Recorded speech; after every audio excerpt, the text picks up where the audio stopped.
Halo Otomania, kini Gaspol hadir untuk mengulas berita tentang dunia MotoGP. So, simak baik-baik ya.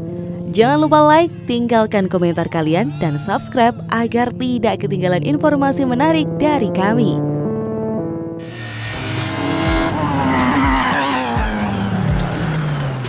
Rencana MGPA datangkan marshal berlisensi FIM.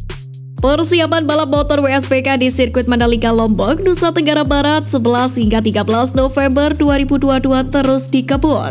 Berbeda dengan tahun lalu, WSBK di Mandalika pada 11 hingga 13 November nanti bukan seri penutup.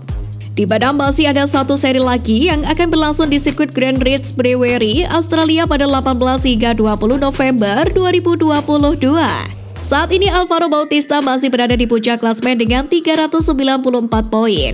Sementara juara bertahan Toprak menggunting di tempat kedua dengan koleksi 335 poin. Sebelum kembali tampil di Mandalika, para pembalap WSBK bakal lebih dulu bersaing di Portugal dan Argentina. Terbaru, Mandalika Grand Prix Association atau MGPA sudah memastikan kalau marshal untuk gelaran World Superbike atau WSBK Indonesia 2022 hampir 100% berasal dari Indonesia. Tapi untuk marshal di beberapa titik saat World Superbike Indonesia 2022, mau tidak mau harus mendatangkan tenaga tambahan karena membutuhkan marshal yang sudah berlisensi FIM. Terkait hal ini, MGPA sudah berencana untuk mendatangkan marshal dari Malaysia untuk ditugaskan pada WSBK Indonesia 2022 mendatang. Direktur Utama MGPA Priyandi Satria juga sudah mengkonfirmasi adanya rencana mendatangkan marshal dari negeri jiran itu. Ia juga merincikan titik-titik yang membutuhkan marshal berlisensi FIM pada gelaran World Superbike 2022 di sirkuit Mandalika nanti. Seperti sejumlah marshal yang bakal ditugaskan di sekitar pintu masuk dan keluar di pit lane. Selain di pit lane, marshal yang mengibarkan bendera finish, merah dan hijau sebelum start juga masih menggunakan tenaga dari Malaysia. Langkah tersebut sengaja diambil dikarenakan di titik-titik tadi membutuhkan marshal yang berlisensi dari FIM. Sedangkan tenaga marshal yang ada di sirkuit Mandalika belum ada yang memiliki lisensi dari FIM. Di mana mayoritas marshal di sirkuit Mandalika merupakan masyarakat yang berdomisili di Nusa Tenggara Barat atau NTB. Mereka juga sempat dibawa ke beberapa event balap yang digelar di Pulau Jawa untuk mendapatkan pengalaman dan bekal tambahan sebelum bertugas pada ajang WSBK Indonesia 2022 dan event-event lain seperti balap mobil. Tapi hingga saat ini, sirkuit Mandalika memang baru menggelar balap motor saja seperti MotoGP dan WSBK. Namun hal tersebut bukan karena pihak pengelola yaitu Mandalika Grand Prix Association atau MGPA tidak ingin menggelar balap mobil di sirkuit Mandalika.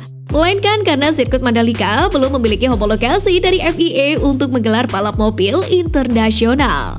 Direktur Utama MGPA Priyandi Satria menyampaikan bahwa untuk saat ini MGPA sedang menyerahkan berkas-berkas yang dibutuhkan ke FIA homologasinya untuk FIA Grade 2. Jika ubahannya yang dilakukan saat ini telah diterima, barulah pihak MGPA akan serius membawa ajang balap internasional ke sirkuit yang terletak di Lombok, Nusa Tenggara Barat itu. Andi juga mengatakan pihaknya sendiri sudah menemui beberapa pihak yang tertarik untuk menggelar balapan di sirkuit Mandalika.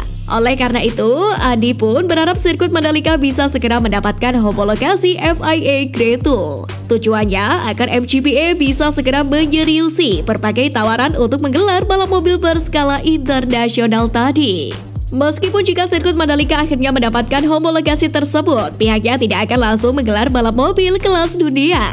Karena sebelumnya sirkuit Mandalika pernah dirumorkan akan menjadi tuan rumah balap GT World Challenge Asia.